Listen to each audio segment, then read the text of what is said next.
মাদ্রাসার মুহতামিম সাহেব, আহা একটু রাগ করে না, কিছু কথা বলি আর কি। মাদ্রাসার মুহতামিম সাহেব বক্তাদেরকে বস্তা বলে টাকা দেয়, দেওয়ার সময় হুজুর দিতে পারিনি, কালেকশন তেমন একটা ভালো হয় নাই, এই 50,000 দিলাম আর কি। কত অনুনয় বিনিময়, অথচ আমার মাদ্রাসার শিক্ষক তার 5 মাসের বেতন বাকি।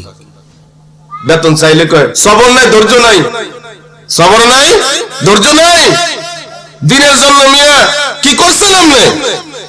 কথা কয় না। হুজুর মাহফিল শেষ করে টাকা দেন, ওই যে দেখেন তো মাহফিল দেখে যায় কয়টা আছে, আপনি টাকা দেন, দেখেন কয়টা কালেকশন করছেন, কয়টা আইলে দিচ্ছেন। কি যে বকা রে, ওই বেচারা দুঃখে কলিজা ফাটা চিৎকার দেয়, আর বক্তার 1 ঘন্টা বক্তব্যের জন্য 50,000 টাকা দিয়ে